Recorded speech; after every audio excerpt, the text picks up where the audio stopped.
কেউ আপনার সঙ্গে যোগাযোগ করেছিল? শোনা যাচ্ছে ববি হাকিম ফোন করেছিলেন আপনাকে। সেই দিনই আমাকে ফোন করেছিলেন, আবার একটা ললিপপ দেওয়ার চেষ্টা হয়েছে। কি ললিপপ? বিধানসভার টিকিট?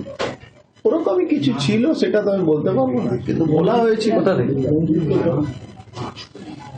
শুনুন, একটা যে জিনিসটা আমার কাছে ছিল সেটাই পেলাম না, আমার অন্য কিছু পাওয়ার আশা কি আছে?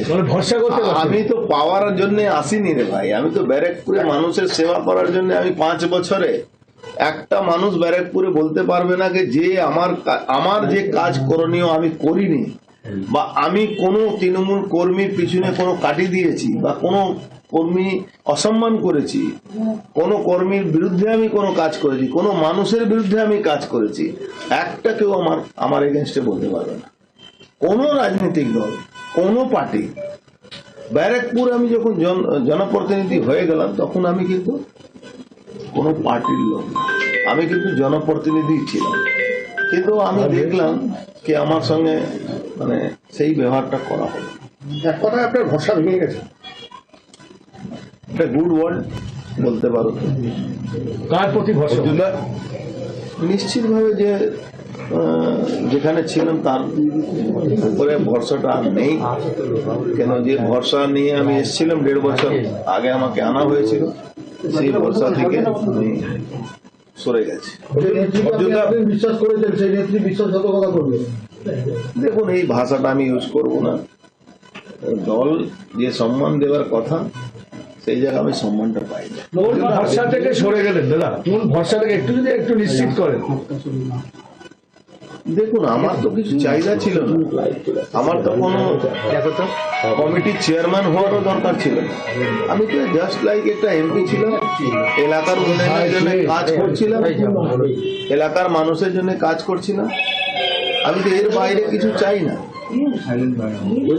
আগের দিন ব্রিগেডের মঞ্চে আপনি দীর্ঘক্ষণ বসেছিলেন, নিশ্চিতভাবে আগেই জেনে গিয়েছিলেন প্রার্থী তালিকায় আপনার নাম নেই, তারপরে কেন ছিলেন? আমি বহু পুরনো একটা পলিটিক্যাল ফ্যামিলি লোক।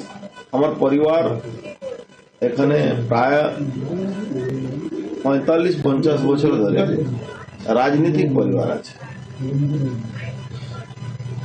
রাজনীতিতে একটা জিনিস সবসময় মনে রাখতে হবে, মানুষকে আমাকে বুঝাতে হবে যে আমি কোনো ভুল করিনি। আমি শেষ অবধি আমি জানি আমার ডেথ ওয়ারেন্টে সই করে দেওয়া হয়েছে, তা সত্ত্বেও আমি ব্যারাকপুরের মানুষের জন্য বসেছিলাম। তৃণমূল কর্মী যারা বিশ্বাস করে তৃণমূল কংগ্রেসকে নিয়ে এসেছিল, বা তৃণমূল কংগ্রেস করে তারা যাতে আমাকে ভুল না ভাবতে পারে, তারা এটা বুঝতে পারে কি যে ব্যক্তিকে এখানে টিকিট দেওয়া হচ্ছে, সে ব্যক্তি আর আমার মধ্যে কি তফাৎ আছে। তাহলে কি এবার পার্থ ভৌমিক ভার্সেস অর্জুন সিং দেখা যাবে? উচিত তো সেটাই। কি উচিত? কি এই দেখাটা? কি দেখাটা? এই পার্থ ভৌমিক ভার্সেস কোন দলের? সেটা আমি কি করে বলবো, কিন্তু এই লড়াইটা তো ও তো পিছন দিয়ে যেভাবে শেষ মুহূর্তে আমার গলা কাটা হলো, সে তো লড়াই তো জায়গা চলেই গেছে। অর্জুন দা, আপনার বিরুদ্ধে লাগাতার বেশ কয়েকদিন ধরেই আমরা দেখছিলাম বিক্ষোভ হচ্ছিল, প্রশ্ন তুলছিলেন দলেরই একাংশ। কোথাও মনে হচ্ছে যে দলের প্রশ্নই তারা করছিলেন? দলের একাংশ না, দুজন বিধায়ককে লাগিয়ে দেওয়া হয়েছিল, একজনই এখানে লাগাবার লোক আছে। এখন তো বলতে বাধা নেই, কেন না, আমার ভালো বন্ধু পার্থ ভৌমিক, আমরা গুড ফ্রেন্ড। বন্ধুর সাথে কি বন্ধুর লড়াই হবে? না, বন্ধুর সঙ্গে তো লড়াই, বন্ধু মানে প্রত্যেকটা লড়াই তো কোনো না কোনো বন্ধুর সঙ্গেই হয়। আর তো বেশি দেরি নেই, ভোট তো এসেই গেল, আর প্রার্থী নির্বাচন হয়ে যাচ্ছে। আপনি কি ভাবলেন? এখনো তো সময় কম। শুনুন, কোনো লড়াই এমনও হয় যে লড়াইতে জেতার জন্য করতে হবে। আমি সবসময় লড়াইটা জেতার জন্য করি। আর লড়াইটা সামনে থেকে লড়ার আমার অভ্যাস আছে। আমি মানে পিছন থেকে আপনাকে ডেকে বসিয়ে খাইয়ে তারপরে আপনাকে ঘুমের ওষুধ দিয়ে আপনার গলা টিপে দেবো, এই লড়াই আমি বিশ্বাস করি। এটাই কি আপনার সাথে হয়েছে? ঘুমের ওষুধ দেওয়া হয়নি, আমি চোখ খুলেই দেখলাম আমার গলা টেপা হবে। তখন কি সতর্ক হলেন? আচ্ছা, তারপর আমি সবসময় থাকি। বড্ড দেরি হয়ে গেল না? হ্যাঁ, দেরি তো হয়েছে, আপনার কথা ঠিকই, কিন্তু ঠাকুর এটাই চাইছেন, ভগবান এটাই চাইছিলেন কি শেষ অবধি তুমি দেখো তোমার কিভাবে গলা টেপা হচ্ছে। আপনারা দাদা আপনি যখন ভগবানের নাম নিলেন, আজকে পার্থভূমি গড়মান মন্দিরে পুজো দিয়ে বাইরে বেরিয়ে এসে বলেছেন যে মায়ের কাছে প্রার্থনা করলাম যাতে 2019 ফিরে না আসে, কি বলবেন? সে তো মায়ের মন্দিরে যারা কর্তারা আছেন তারা ভালো করে জানেন, এবং মায়ের মন্দির যারা দীর্ঘদিন ধরে মায়ের মন্দির সেবা করছিলেন মাকে, সেই জায়গা কিভাবে তাদের সঙ্গে কি ব্যবহার করা হচ্ছে, কি ব্যবহার করা হয়েছে, মায়ের মন্দির যারা সেবাদার, যারা দীর্ঘদিন ধরে পুজো করছিলেন তাদের সঙ্গে কি ব্যবহার করা হয়েছে, ওখানকার হকাররা আজকে না খেয়ে মরছেন, সুসাইড করার জায়গায় পৌঁছে গেছে। সে মা কাকে আশীর্বাদ দেবে সেটা সময় অপেক্ষা আছে। ব্যারাকপুর লোকসভা কেন্দ্রের মানুষ আপনাকে এতদিন ছিল, তারাও তো একটা চিন্তা আছে যে আপনি কোন দলে যাচ্ছেন বা আপনি সেটা জানতে চাইছেন। দেখুন, এখানে দলের ব্যাপার নেই, এখানে দল নিশ্চিতভাবে একটা দল থাকে, কিন্তু ব্যারাকপুরের লড়াইটা ম্যান ভার্সেস ম্যান হবে। আর ব্যারাকপুরে মানুষ একদিকে থাকবে আর ব্যারাকপুরে কিছু লোক একদিকে থাকবে। ইমোশনের ভোট হবে, অর্জুন ইমোশনের ভোট হবে না, যেভাবে আমার সঙ্গে ব্যবহার করা হয়েছে সে তো মানুষ দেখছে।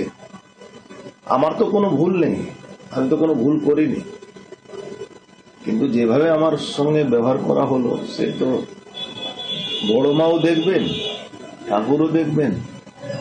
যখন তৃণমূলে দাদা প্রচারে নামবেন কবে থেকে? প্রচারে নামবেন কবে থেকে? যেদিন বড় মার আদেশ হবে সেদিন নেমে যাবে। সিএ নিয়ে কি মত আপনার? সিএ নিয়ে এফেক্ট কি পড়বে ভোটে? 50 বছরের লড়াই স্বীকৃতি পেল। একটা তাদেরকে সবসময় বলা হতো মতুয়া ভাইদেরকে তারা রিফিউজি, সেই ওয়ার্ড থেকে তারা মুক্তি পেল। আমি সাধুবাদ জানাচ্ছি, মতুয়ারা সম্মানে বাঁচবে। ভারতবর্ষের বাইরে যারা ভারতবর্ষে আসতে চাইছেন, যারা ওখানে অসুবিধায় হয়তো আছে, তাদের জন্য রাস্তা খুলে গেল।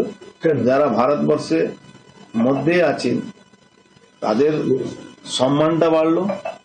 আর যে একটা মিথ্যা প্রচার আছে কি কাউকে এখান থেকে নাগরিকতা শেষ করে দেওয়া হলো, এটা ভুল প্রচার। আমরা সেই বিলে আমিও ভোট দিয়েছিলাম, আমি বিলে অংশগ্রহণ করেছিলাম। এখানে আউটগোয়িং এর কোনো জায়গা নেই, এখানে ইনকামিং এর জায়গা আছে। এই ভুল তথ্যের উপরে কোনো ভাই, ভারতবর্ষের কোনো ভাই যাতে এই ভুলের উপরে বিশ্বাস করবেন না। এখানে সম্মান দেওয়ার বিল আছে, অসম্মান করা বিল নেই। বিজেপি সরকারের এই পদক্ষেপকে কি বলবেন? দেখুন, এটা তো 2019-এ এইটা এসছিল সিএএ বিল। তা আমার মনে হচ্ছে এই পদক্ষেপটা খুব ভালো। রুল হলো, রুলটা ফ্রেম হলো, তো লাগু হলো। তার জন্য আমি ধন্যবাদ জানাবো প্রধানমন্ত্রীকে, ধন্যবাদ জানাবো অমিত শাহকে। দেখুন, সব রাজনীতি ভোটের জন্য করা হয় না, কিছু রাজনীতি মানুষের সম্মান জন্য করা হয়। প্রধানমন্ত্রীজি মতুয়া ভাইদের, সমশূদ্র ভাইদের জন্য সম্মান বাড়িয়েছেন। যারা অপর দেশ থেকে এসেছিলেন তাদের সম্মান বাড়াবার জন্য তারা কাজ করেছেন। পর্যন্ত আপনি দীর্ঘদিনের পলিটিশিয়ান, এখন যা পরিস্থিতি রাজ্যে, তাতে লোকসভা ভোটে রাজ্যের ফলাফল কি হতে পারে? দেখুন, আমি কোনো অ্যাস্ট্রোলজি জানি না বা বুঝি না, কিন্তু মানুষের আবেগ মোদিজির পক্ষে আছে। কার পক্ষে? মোদি, কাদের আবেগ? জনগণের। জনগণের আবেগটা মোদিজির পক্ষে আছে। 19-এর থেকে ভালো রেজাল্ট হবে বিজেপির? নিশ্চিতভাবে ভালো হওয়ার কথা। ব্যারাকপুর কি হবে? ব্যারাকপুরের আবেগ কার দিকে? ব্যারাকপুর যেখানে ছিল সেখানে থাকবে, সেখানে বলতে গেলে বিজেপিতে কোথায় ছিল বিজেপি ছিল। 19-এর বিজেপির অর্ধেক প্রার্থী তালিকা প্রকাশ হয়ে গেছে, কিছুটা বাকি আছে, সেই তালিকায় কি আপনার নাম থাকছে? সেটা আমি জানি না থাকবে কি না থাকবে, কিন্তু ব্যারাকপুরের জায়গায় থাকবে।